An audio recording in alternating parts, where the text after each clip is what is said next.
ପୂର୍ଣ୍ଣିମା ରାତି ଥିଲା। ବାବା ତୋଫା ଜହ୍ନ ଆଲୁଅ ତଳେ ଆରାମ ଚେୟାର ପକାଇ ବସିଥିଲେ। ନାକରେ ନାଶ ଟିକେ ପକାଇ ବାବା ଗୋଟିଏ ଶ୍ଲୋକ ଶୁଣାଇଲେ। ବସ୍ତୁଷୁ ବ୍ରହ୍ମା ସୃଷ୍ଟେଷୁ ସ୍ଥାବରେଷୁ ଚରେଷୁଶ୍ଚ ସଫଳಂ ପଶ୍ୟତେ ସର୍ବଂ ବିଫଳେ ନୈବ ପଶ୍ୟତେ।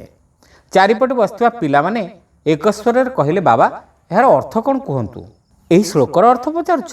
ଶୁଣ, ବ୍ରହ୍ମାଙ୍କର ସୃଷ୍ଟିରେ ଅନେକ ଜୀବନ୍ତ ଏବଂ ସ୍ଥାବର ପଦାର୍ଥ ରହିଛି, କିନ୍ତୁ କୌଣସି ଜିନିଷ ମୂଲ୍ୟହୀନ ନୁହେଁ। ସବୁ ଜିନିଷର କିଛି ନା କିଛି ମୂଲ୍ୟ ରହିଛି ଏବଂ ପ୍ରତ୍ୟେକ ଜିନିଷର କିଛି ନା କିଛି ବ୍ୟବହାର ରହିଛି। ଏହା ହିଁ ହେଉଛି ଏହି ଶ୍ଲୋକର ଅର୍ଥ। ବୁଝିଲ? ଏକଥା କିଏ କହିଛନ୍ତି ବାବା?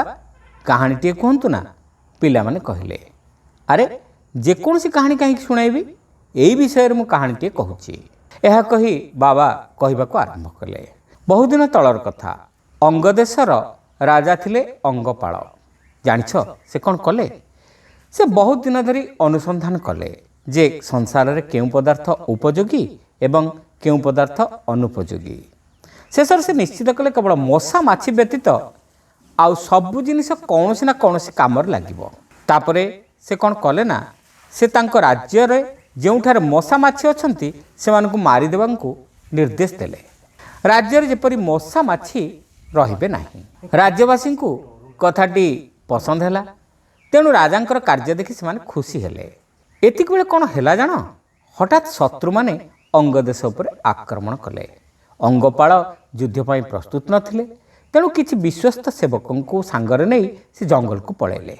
ସେଦିନ ରାତିରେ ରାଜା ଏବଂ ସେବକ ଜଙ୍ଗଲରେ ଶୋଇଲେ, କିନ୍ତୁ ରାତି ସାରା ମଶାମାନେ ତାଙ୍କ ନିଦ ଭାଙ୍ଗିଲେ। ତେଣୁ ସେମାନେ ଶୋଇପାରିଲେ ନାହିଁ। ବୁଲି ବୁଲି କ୍ଳାନ୍ତ ହୋଇଥିଲେ ମଧ୍ୟ ମଶା କାମୁଡ଼ା ଯୋଗୁଁ ବାଧ୍ୟ ହୋଇ ରାତି ଅନିଦ୍ରା ରହିଲେ। ଏହାଦ୍ୱାରା ମଙ୍ଗଳ ହେଲା, କାରଣ ସେତିକିବେଳେ ଶତ୍ରୁ ରାଜା ଜଙ୍ଗଲରେ ତାଙ୍କୁ ଖୋଜୁଥିଲେ। ରାଜା ଓ ତାଙ୍କର ସୈନ୍ୟମାନେ ଅନିଦ୍ରା ରହିଥିବାରୁ ଶତ୍ରୁ ରାଜା ତାଙ୍କୁ ମାରିପାରିଲେ ନାହିଁ ଏବଂ ରାଜା ଜାଣିଗଲେ ଏହା ବିପଦର ସଙ୍କେତ ହୋଇପାରେ। ସେ ତୁରନ୍ତ ସେଠାରୁ ବାହାରି ଯାଇ ଗୋଟିଏ ପାହାଡ଼ି ଗୁମ୍ଫାରେ ଲୁଚିଗଲେ। ଶତ୍ରୁ ସେଠାରେ ପହଞ୍ଚି ଆଉ କାହାକୁ ପାଇଲେ ନାହିଁ। ସକାଳ ହେବା ପରେ ଶତ୍ରୁ ରାଜା ତାଙ୍କୁ ଖୋଜିବା ପାଇଁ ସେ ଗୁମ୍ଫା ପାଖକୁ ଆସିଲେ, କିନ୍ତୁ ବୁଢ଼ିଆଣୀମାନେ ସେହି ଗୁମ୍ଫାର ଦ୍ୱାରରେ ଜାଲ ବୁଣି ଦେଇଥିଲେ।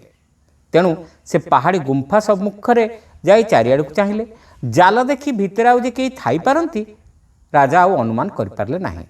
ଗୁମ୍ଫାର ଦ୍ୱାର ଦେଶରୁ ହିଁ ଶତ୍ରୁମାନେ ଫେରିଗଲେ।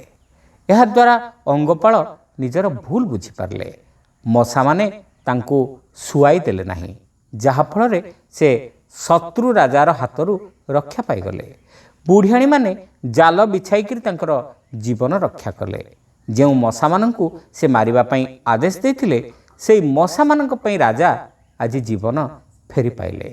ଏଥିରୁ ସ୍ପଷ୍ଟ ହୋଇଗଲା ଯେ ବ୍ରହ୍ମାଙ୍କର ସୃଷ୍ଟିରେ କୌଣସିଟି ପଦାର୍ଥ ମଧ୍ୟ ବ୍ୟର୍ଥ ନୁହେଁ। ପ୍ରତ୍ୟେକ ପଦାର୍ଥର କିଛି ନା କିଛି ମୂଲ୍ୟ ରହିଛି। ବନ୍ଧୁଗଣ, ଗପଟି ଆପଣମାନଙ୍କୁ କେମିତି ଲାଗିଲା କମେଣ୍ଟ କରି ନିଶ୍ଚିତ ଜଣାଇବେ। ଚ୍ୟାନେଲରେ ନୂଆ ହୋଇଥିଲେ ସବସ୍କ୍ରାଇବ୍ କରିବାକୁ ଭୁଲିବେ ନାହିଁ। ରହିଲୁ, ନମସ୍କାର।